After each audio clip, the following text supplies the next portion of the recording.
asked the question, now that Derek Carr is a Saint and Davante Adams is, some would say, mad or upset at McDaniels or the Raiders or the scheme or the system or the staff or the general manager or the owner. Some people say that he is mad. Others say, nope. Contrary to what he says in podcast, and then he says, oh, they took it out of context, and the media is always trying to make me the villain, and they're lying. I'm happy to be here. Again, I don't know what's what. Whatever you believe in, the Saints content creator are using that to make up a rumor, and a lot of reporters are doing this as well, where during the offseason they ask all these questions. I do it too. But this one got a lot of traction because Raider Nation read this or saw this video or this article or whatever is going on, that the Saints should go after Davante Adams and trade for him. And it might be a possibility that Davante is traded to the Saints this year, or before the deadline, in the middle of the season or whatever, to reunite with Derek Carr. All right, that's the rumor. Let's do the reality of this situation. So the question is, will Davante be traded? Are the Saints going to go after him, or this or that? The reality is, they're going to go after him. They're going to take a phone call. They're going to call the Raiders if we're losing or whatever and see what's what.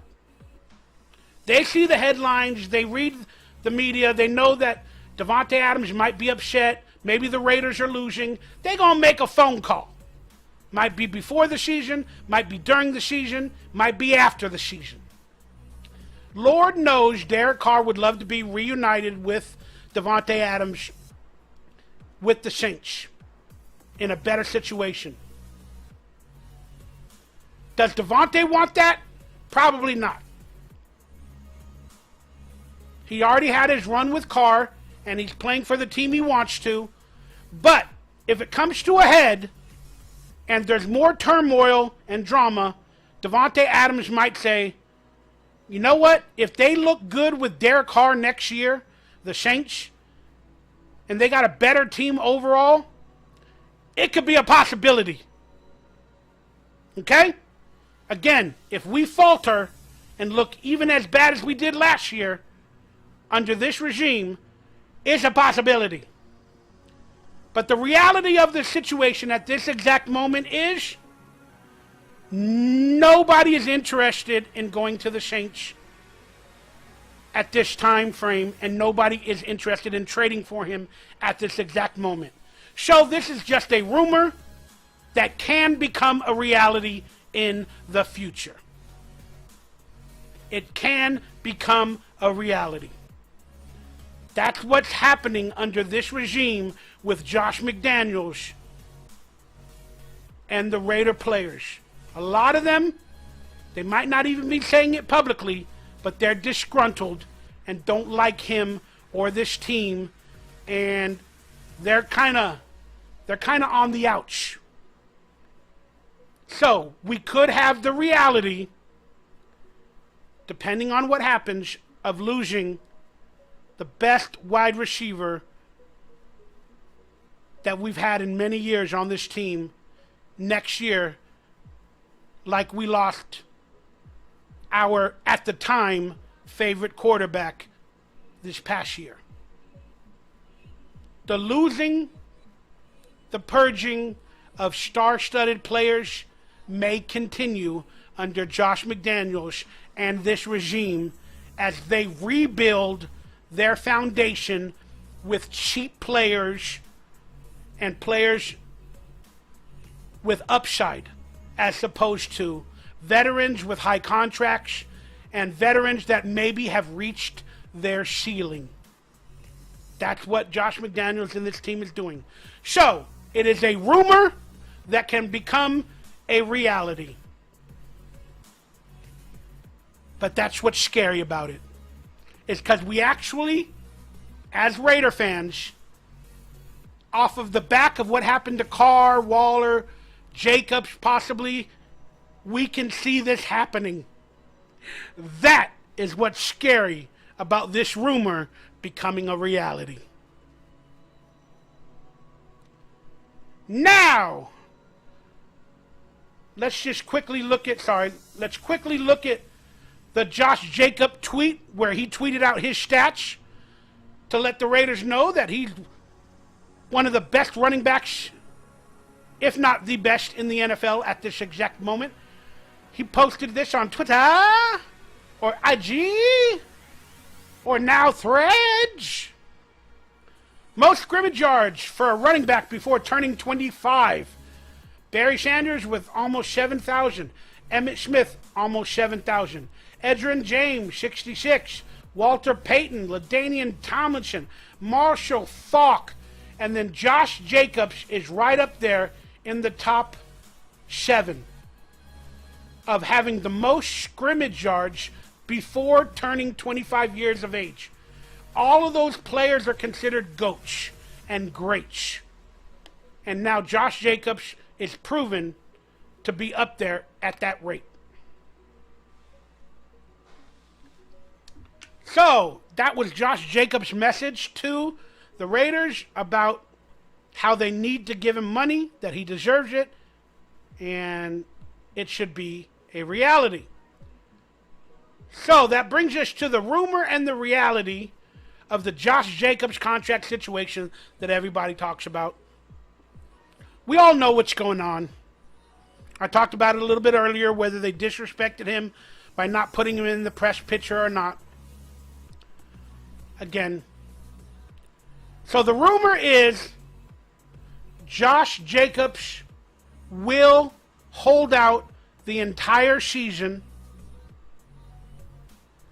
because he's doing it for the people after him and the people before him. So the running back position can be changed to get that money. Josh Jacobs in a couple of statements said he didn't need the money. It's not about the money. So he's making it about the running backs that come after him. He's going to be the hero. If you want him to be the hero, you got to pay him like the hero, as he stated many times before. But the rumor is he will hold out the entire season and maybe get traded during the season or at the end of the season or whatever. That's the rumor. The reason why that's a rumor is because we got the deadline coming up for him to sign the franchise tag deal. I believe it is for them to trade him or whatever. I don't know. But it's July 17th. Something has to happen on July 17th. He has to sign the tag or something like that before it. Again, I should have done my research. Forgive me. But something happens on July 17th. I think that's the last day he could sign the tag. So if he doesn't sign the tag, does that mean he can still sign it later? I'm confused. Forgive me. But let's talk about the rumor versus reality. So the rumor is he's going to hold out the entire year, doing it for the other people behind him, that money is not the issue. The reality of the situation is the rumor is bullshit. The rumor is bullshit. The Raiders own all the power in this situation. Coming off of the heels of what the Pittsburgh Steelers running back did, I forgot his name, when he held out for a whole year and came back. He got his guaranteed money, but his career wasn't elongated. So some of the best years were behind him. So Josh Jacobs is staring at a future if he holds out or doesn't play this year or doesn't sign the tag. Plus, the Raiders could hold on to the tag for an extra year, because if he doesn't sign it, it can go into next year. And they can do 2 tags if they want. They own all the power. And will a running back give up $10.1 million to hold out an entire year? No. Well, what's-his-name did it for the Pittsburgh Steelers when he went to the Dolphins. Again, when he came back and he signed with the Dolphins, he got like 25 or 30 million guaranteed or something like that, but his career was over. But he got his money guaranteed that he wanted. But he didn't get as much as he wanted. I think he got like 15 or 20, and he wanted 25 or 30. So it was a win-loss scenario. Le'Veon Bell. Thank you, Frost. Le'Veon Bell. So the reality is, Josh Jacobs is talking a good game, doing a good game, doing whatever he can for people to think that he's going to hold out and not be a member of the Raiders, while hoping they give him a contract offer and they can negotiate one before July 17th. But the reality of the situation is Josh Jacobs ain't stupid. He's going to play for the Raiders. He's going to sign the tag. But there is a possibility with Tony Pollard is under the same predicament. The running back for the Giants, Saquon Barkley, is under the same predicament. And maybe they can collate and become a union, and all 3 of those running backs will hold out the entire year.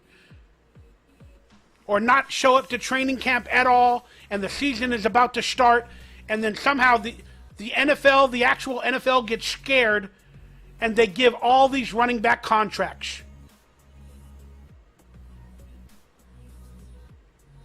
That could be the situation. That would be a position, an NFL-changing moment if it happened. If they basically unionized, like in some sort of way, at the running back position only. But that ain't going to happen. The reality is, Jacobs will hold out as much as he can during training camp. But when it gets too late, he'll come in. A week before camp ends he'll come in the first preseason week and start training or playing with the team. He'll do it disgruntled. He'll sign the tag, whatever the legalities of how that goes. And then he'll be injured. I'm not saying he'll get injured. He'll be injured during the preseason on all the roster updates because he barely came into camp that late. They'll say he has a this, he has a that, he needs more training, he's not going to be a starter. Even in week 1, he might not be the starter. Josh McDaniels might punish him publicly. You don't know what he'll do. Josh McDaniels might punish him and not let Josh Jacobs be the starter in week 1 or start the game. Or Josh Jacobs might even say, "Hey man, my knee is hurting a little bit, so can I be a backup this week?" Again, he doesn't want to get injured. If he plays on the franchise tag, Josh Jacobs does not want to get injured under Josh McDaniels' scheme where he runs him into the ground. Josh Jacobs could take that position. Some would say that's a coward's position. Some would say Josh Jacobs would never take that position. Again, I'm speculating. It's not good to speculate, but it's fun to do it. But Josh Jacobs might be, having some minor tissue injuries early in the season. He might not play as much, until we find out if we're actually winning or losing. So if you're going to pick him up on fantasy rosters, hopefully you get him in the later rounds, like round 3 or 4 or 5. But we all know you can't do that. And again, would Josh McDaniels, in a spiteful, arrogant, POS type of nature, would he sit Josh Jacobs week 1 and not start him on the first play of the game? Would he not put in Zamir White? If Zamir White plays good in the preseason, Josh McDaniels might do that to Josh Jacobs just to send a message. You ain't as important as you think you are. Again, we could speculate all day, all time frame, but the rumor is, will Josh Jacobs sit out the entire season? No, he will not. And the reality is, he is going to play for the Raiders this year, albeit how well, how much, or how long is still to be determined. But I love you, Josh. You are my favorite player that was drafted a few years back. I was drunkenly excited for you to come a part of the team. We talk on Twitter a little bit. You have hit me up in DMs. I love you. I thank you. And I want you to get your money. And I don't know what's going to happen. The Raiders hold the power. And it's an unfortunate situation for the running back position nowadays. But I'm just going to say this. I know you're a good man. And even if you play for the Raiders, the minute you're healthy or on the field, you're going to give it 1,000%. That's the type of human being you are. I don't think you're going to play the injury game. I don't think you'll do that. You'll leave it up to God, and you'll leave it up to your powers. And you'll, unfortunately, make Josh McDaniels better than he actually is. Again, for a second season. Love you, Josh. All right. Let's talk about this. Talk about the greatest team of all time. This was posted on Twitter. And they listed the greatest team of all times. And they put a couple of, 7 examples. And then they asked, what's the team that's missing? Well, they listed the 72 undefeated Dolphins, the 85 Chicago Bears with the Super Bowl shuffle, the 2007 Patriots with Randy Moss and Tom Brady, the 99 Rams with the greatest show on turf, the 89 49ers with Steve Young, I believe that was, in the monkey off his back game. We got the 1978 Steelers, the Steel Curtain from back in those days with that vaunted defense. Then we got the 92 Emmitt Smith, Troy Aikman Cowboys that finished off a dynasty.